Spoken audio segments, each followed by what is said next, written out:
The Umayyad Caliphate, once a beacon of Islamic expansion, began to falter in the 8th century.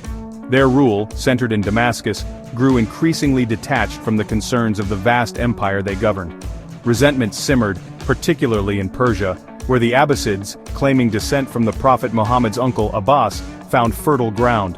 The Abbasids promised justice, equality, and a return to the true spirit of Islam. Their message resonated with Persians, Arabs, and Shia Muslims. This mix of grievances fueled the Abbasid revolt. Leading the charge was Abu Muslim, a charismatic general. With black banners, the Abbasid armies swept across the eastern provinces, toppling the Umayyad governors. In 750 AD, the decisive battle took place on the banks of the Great Zab River. The Abbasid forces routed the Umayyad army. The Caliph, Marwan II, fled but was hunted down and killed, marking the end of the Umayyad dynasty and paving the way for a new era in Islamic history. The Abbasid victory ushered in a period of profound transformation. The Caliphate's center of gravity shifted eastward, away from the Arab heartland to Persia. This geographic relocation reflected the changing political realities and the Abbasid desire to establish a broader base of support. The first Abbasid caliph, Abu al-Abbas al-Safa, known as the Bloodshedder for his ruthless consolidation of power, laid the foundation for the new dynasty. He ruthlessly crushed remaining Umayyad resistance and established a new capital at Kufa, later moved to Baghdad by his successor. The shift to Baghdad was strategic and symbolic. Situated on the banks of the Tigris River, Baghdad was a crossroads of trade routes connecting the eastern and western reaches of the empire. The city's central location facilitated communication and control, solidifying the Abbasids' grip on power. Under the Abbasids, the nature of the caliphate evolved. Gone were the days of the caliph as a primarily military leader. The Abbasids embraced a more sophisticated model of governance, drawing on Persian administrative traditions and emphasizing the role of the caliph as a patron of learning, culture, and piety. The reign of Abu Ja'far al-Mansur, the second Abbasid caliph, marked a pivotal moment in the dynasty's history. A shrewd and ambitious ruler, al-Mansur is credited with establishing Baghdad as the capital of the Abbasid Caliphate and overseeing its transformation into a vibrant metropolis. Founded in 762 AD, Baghdad, known as Madinat al-Salam or the City of Peace, was meticulously planned as a reflection of the Abbasid vision for their empire. The city boasted a circular design, with the caliph's palace at its heart, symbolizing the central role of the ruler. Under al-Mansur's patronage, Baghdad flourished as a center of learning, commerce, and culture. Scholars, artists, and merchants from across the Islamic world flocked to the city, drawn by its reputation for intellectual ferment and economic opportunity. Al-Mansur's reign also saw the consolidation of Abbasid power and the development of sophisticated administrative structures.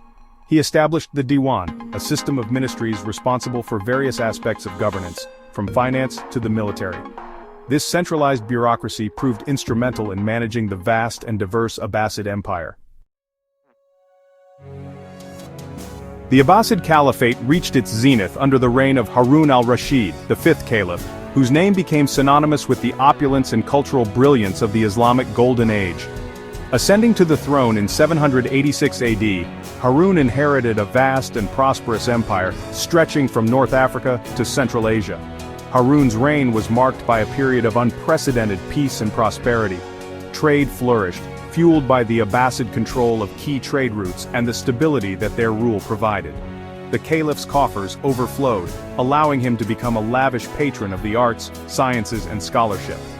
A man of great intellectual curiosity, Harun established the legendary House of Wisdom in Baghdad, a library and translation center that became a beacon of knowledge for the entire world.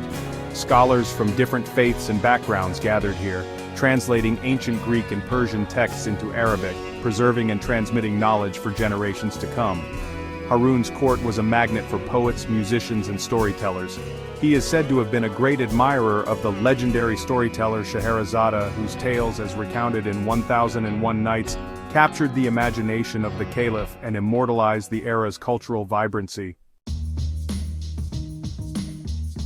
Section 5. The House of Wisdom, Scholars, Scientists, and a Legacy of Knowledge. The House of Wisdom, established during Harun al-Rashid's reign, was a testament to the Abbasid commitment to knowledge. It was a vibrant intellectual hub, attracting the brightest minds from across the Islamic world and beyond. Scholars translated Greek works, preserving ancient knowledge.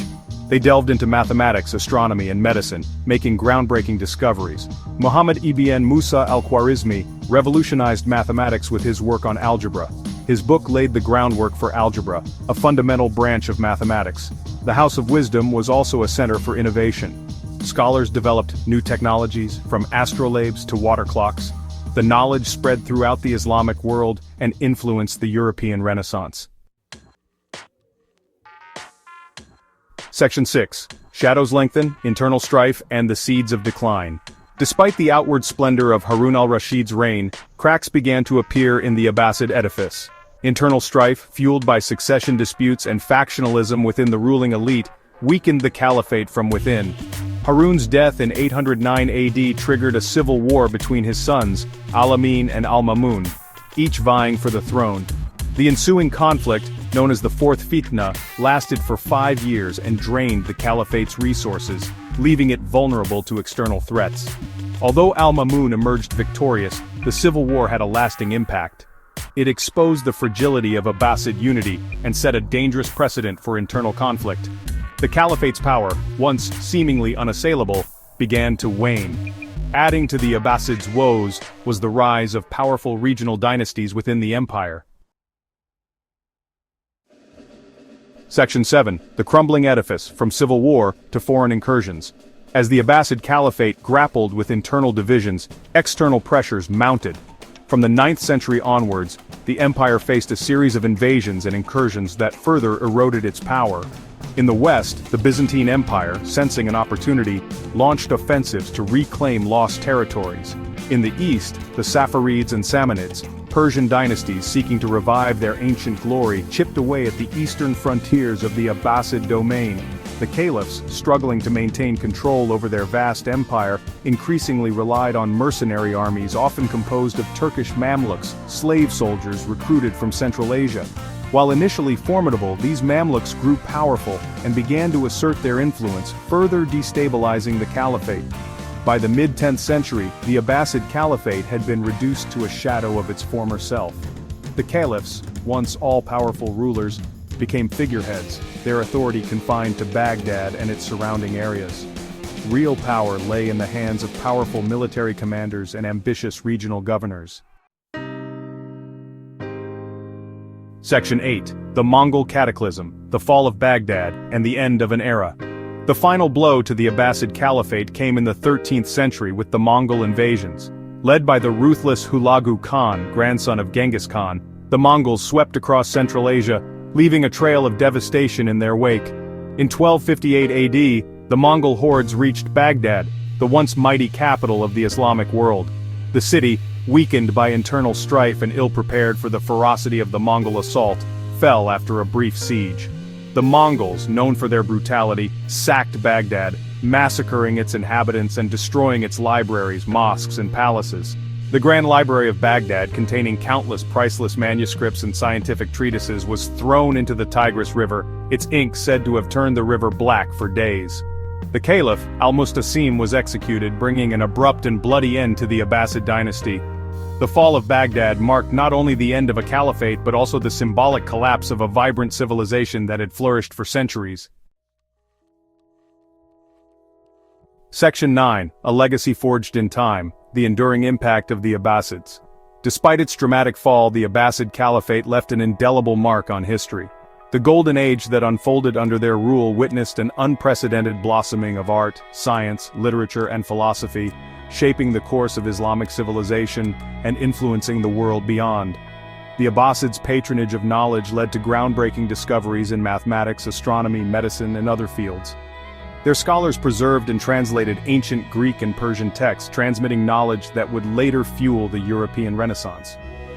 The legacy of Abbasid architecture is evident in the mosques, palaces, and gardens they built, showcasing intricate designs and innovative architectural techniques. Their contributions to Islamic law, theology, and philosophy continue to shape religious thought and practice today.